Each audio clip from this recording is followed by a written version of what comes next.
If you often get confused while multiplying positive and negative integers, you are at the right place. Hello and welcome to my YouTube channel. I am Shilpa Joshi and today we will learn about multiplication of integers. But before that, we have to learn about properties of multiplication of integers. And the first property is closure property.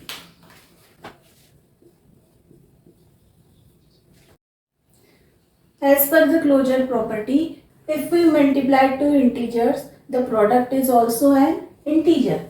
For example, if I multiply 5 and 2, 5 and 2 both of them are integer, so answer is 10, which is also an integer. This is closure property. The second property is commutative law of multiplication of integer.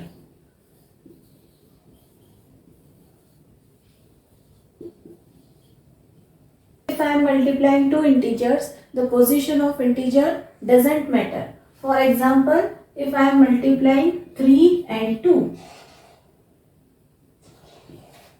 or I can multiply 2 and 3, still the answer will be 6. The third one, associative law of multiplication of integers.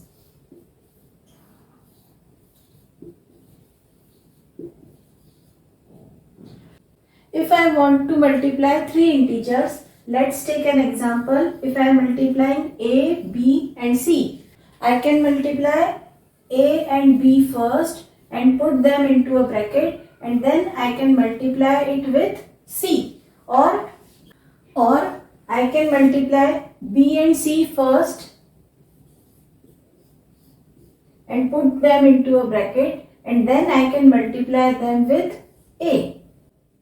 Still, the answer will remain the same. I will explain you with an example. Suppose I have to multiply three integers, 5, minus 2 and minus 3. I can multiply them in two ways. First, I can multiply 5 and minus 2 and put them into a middle bracket, and then I can multiply them with minus 3. In the second case, I can multiply minus 2 and minus 3 first, and then I can multiply them with 5. Now we will look, is there any change in our answer? First I have to open the bracket. 5 2s are 10 and the sign will be minus because 2 is a negative integer. Now I have to multiply minus 10 with minus 3. So my answer is 30. 10 3s are 30. When we multiply 2 minus sign, the answer is always plus sign. In this case, first I have to write 5. Again I have to first solve the bracket. Minus 2 multiplied by minus 3 is 6. 5 6s are 30. In both the cases, answer remain the same. The next law is distributive law of multiplication of addition.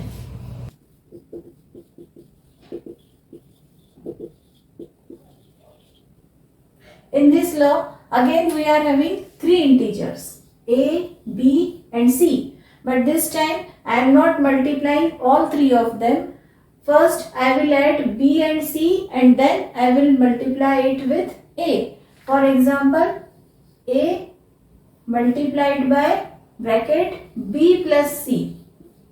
We can also write it as A multiplied by B bracket. Then I have to put plus sign. Again A multiplied by C. This is called distributive law of multiplication over addition. I will explain you with an example. Suppose I am having three integers 2, 3 and minus 6.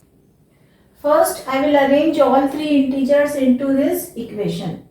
Instead of A, I can write 2 multiplied by, now I have to add 3 and minus 6. So I can write 3 plus minus 6.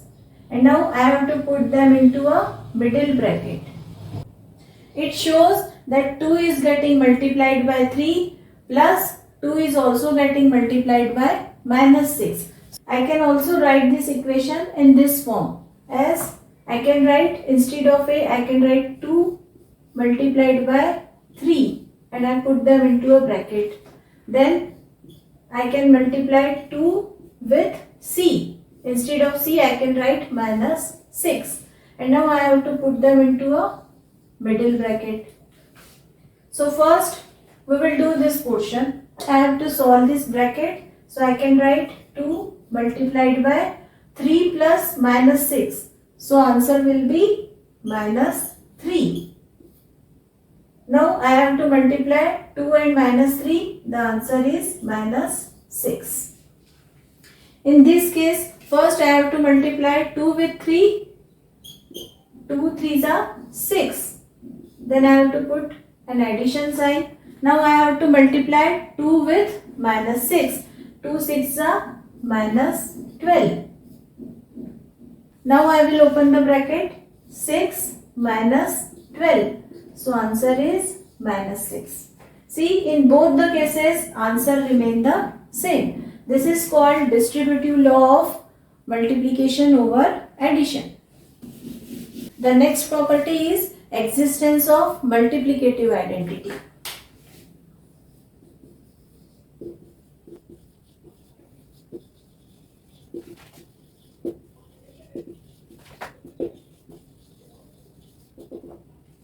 This law is quite simple. If you are multiplying any integer with 1, answer will remain the integer itself. Multiply 5 and 1, answer is 5. The next property is existence of multiplicative inverse. The next property is existence of multiplicative inverse. As you know, inverse meaning opposite, and opposite of multiplication is always division. And suppose I am having an integer 6. So what is the multiplicative inverse of 6? 6 is at numerator position, so I just have to make it at the denominator position. So I can write 1 upon 6 and 1 upon 6 is the multiplicative inverse of 6. Take one more example. If I am having an integer minus 3, then the multiplicative inverse of minus 3 is minus 1 upon 3.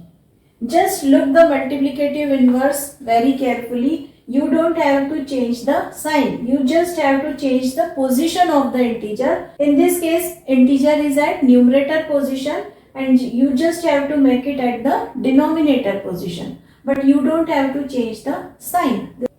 This is called multiplicative inverse. And the last property is property of 0.